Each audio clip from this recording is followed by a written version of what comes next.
Training हाबाफारि गोबां दिनैहाय जोंहा बिटिआरनि बाथि एकट दे गिबियाव आं बिटिआरनि साफ्रोमबो रायजो राजा बिथांमोनखौ गोसो गोरबो सिंनिफ्राय हामलायथि बावहरग्रोबाय।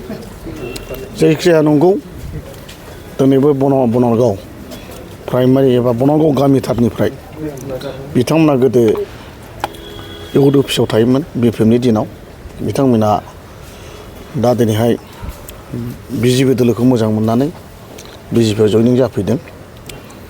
बिथांमोना गावसोरनो सिगाङावबो बिथांमोना आंखौ हेफाजाब होनानै देरहासार खालामखानाय मावथि फारिया बिथांमोना बनारगावथारनि बनारगाव गामिनिनो बिथांमोना गोख्रों इउथ बिपिएफनि सांग्रां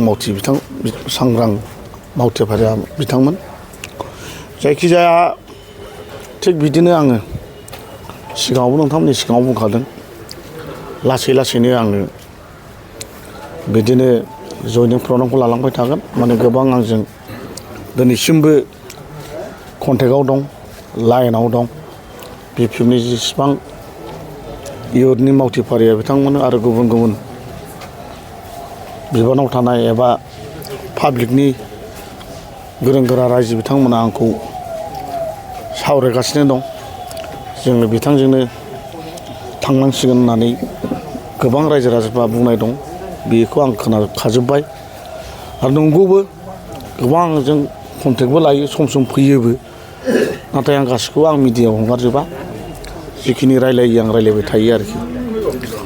दा बिथांमोना सिन्था खालामनानै नुहुरदों बनारगाव समस्थियाव जिहेथु आङो आवगायावबो बिपिएफनि गोख्रों केन्डिडेटखामोन।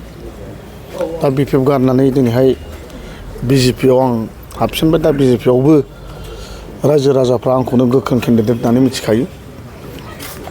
आरो जोङो दा इउपिपिएल आरो बिजेपि जोङो मिलि जुलि मोजां सरकार दागासिनो दं, डेभेलपमेन्ट मावगासिनो दं। गोदो 15 बोसोराव हायै बुस्थुखौ जों दिनैहाय बनारगाव बादियाव जोङो स्टेडियाम लुफुंनो हाबाय। मानाव गेदेर रुंसारि सुजित नार्जारिनि अडिट'रियाम खुथिमारियाव आं लुफुंनो हाबाय। लामा 2 लेन जाबाय। क'क्राझार टु रामफल बिल आरो दावलिगुरि गोबां जायगायाव आरो गोबां डेभेलपमेन्ट। दा आरोबाव मानाव गेदेर आसामनि चिफ मिनिस्टारा 100 कौटिनि स्टेडियाम हरनायनि खोथा बुंदों। बे गौरां सान्दामारियावनो जानायनि खोथा। निस्सय बेखौबो थाबैनो मावसिगोन बादि आं खोनादों। आरो आसामनिनो बिजेपिनि बा इउपिपिएलनि नाजानायावनो दिनैहाय बिसमुरि टु सरलपारा लामा जानो थांगासिनो दं। बेफोरखौ नोजोर बोनानै बा नायनानै रायजो राजाफ्रा हमनो हाबाय जि बिजेपि आरो इउपिपिएलआ माने बिटिसिआव मोजां मावगासिनो दं। आरो गोबां अनसुंथाइ दं बिजेपि आरो इउपिपिएलआव। बेखौ रायजो राजाफ्रा हमदांनो हाबाय।